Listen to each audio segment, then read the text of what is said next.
Let's bring in now our regular US politics analyst, Kristin Tate, joins us here at the nation's capital. Kristin, the first time we've met in the flesh. Great to catch up again. I know, it's so exciting. Thank you for having me, Chris. Now, you're born and raised in the New England state, so this is not even really cold for you.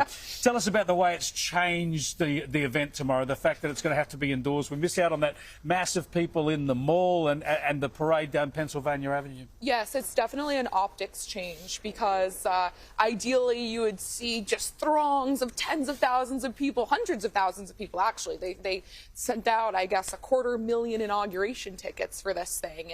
And now it's going to be a really small and intimate event. Perhaps there were additionally security concerns that made them bring it inside. I mean, don't forget, Donald Trump has had several assassination attempts made on him at this point, so they've got to be really careful. But yes, it's going to be quite cold tomorrow, and the optics will change, but the message won't, and people are very excited here about it. Well, he had that victory rally at Capital One Arena today. He was always going to do that. It's really going to be repeated again tomorrow because of the changes. But let's have a look at him today talking about winning. We're not going to stop winning. The people of our country want us to keep on winning, and we're going to go win like never, ever before. And that's what we're going to do. It's a pretty simple way to describe Donald Trump. He's a winner, but that's what he wants for the country. It's one of the reasons people latch onto him. Yes, there's a big sense of hope in America right now, all across the country. Even up in Boston, where I live, people are so excited for this because I've got to tell you, Chris, here in the U.S., for the last 4 years, quality of life in nearly every respect has been degraded under the Biden administration. Prices obviously are still through the roof here. Immigration is out of control in all corners of the country, even up in those northern states. It's causing crime, it's causing drug use. Crime just generally in urban areas is out of control. We all know what's going on globally, so we are so happy finally to have a real leader in charge here who's coming in with confidence. Look, this is not his first time on the merry-go-round. You can see it in his face. He's a changed man. He's strong. Look at his portrait, his presidential portrait, his new one. He is showing his strength here, and I think he's coming in wanting to get things done and quickly. He probably knows this time around he's got about 6 months to really hit the ground running on immigration, getting rid of DEI, all these things, pardoning the J6ers. There are so many things he touched on today that he really needs to tackle quickly, and I think he understands that this time. Now, one issue that you've written about, spoken about, and seen with your own eyes extensively is the immigration and border security issue. When you were down in Texas, the president-elect dealt with that very firmly in his speech today.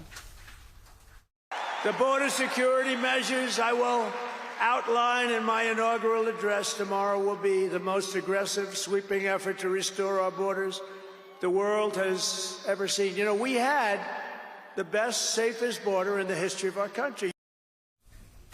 Now, he's talking a tough game here, Kristin. How's he going to go? He's actually talking, and his new immigration czar is talking about rounding up illegal immigrants tomorrow afternoon. It's going to be that quick. They're going to get on with this. Yeah, they're going to move quickly. He said many times that he's going to start with the criminal illegal immigrants first. That should be relatively uncontroversial. I mean, even Kamala Harris said she wanted to do that.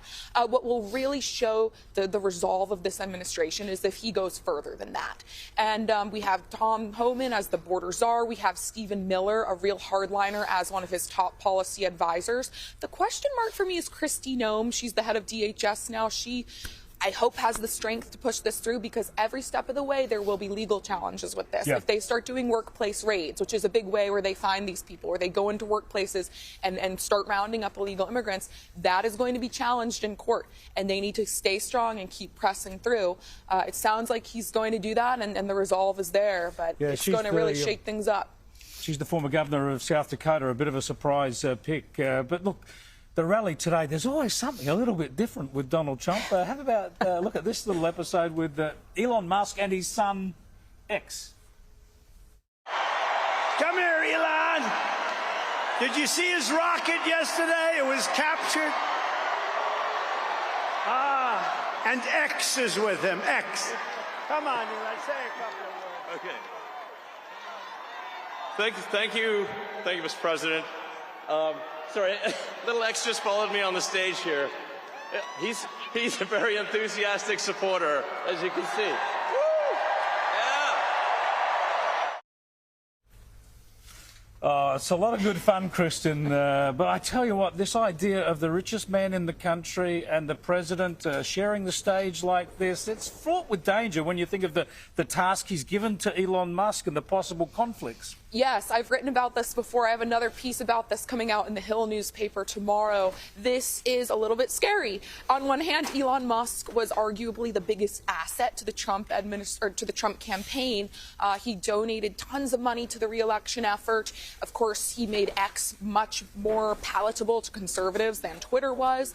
But yeah, I mean, he's really in there with Trump. He's trying to be Trump's shadow, and one has to wonder where the line is here, because we know Elon Musk really is not a conservative. He aligns with us on some issues, and that's great, and I think there's a place for him to have influence in this administration, but one has to wonder where that influence kind of ends. Before I let you go, a quick assessment of what you're expecting or hoping to hear in the inauguration address tomorrow, or later today. Yes, strength, excitement, and some fun. Trump is bringing fun to this, and it's fun to support him, and it's fun to laugh at liberals. Liberals are always so angry. They hate Trump. They call all his supporters evil, and everyone's having fun right now. They're supporting Trump, and they're just kind of happy and excited for what's about to come in the next 4 years. And Americans are ready for America to be strong again, and frankly, for the world to be strong again. It's great to have you here in the flesh. We're going to catch up with you every night this week, Kristin. I look forward to picking the inauguration apart tomorrow night. Really excited, Chris. Kristin Tate there live in Washington, D.C. with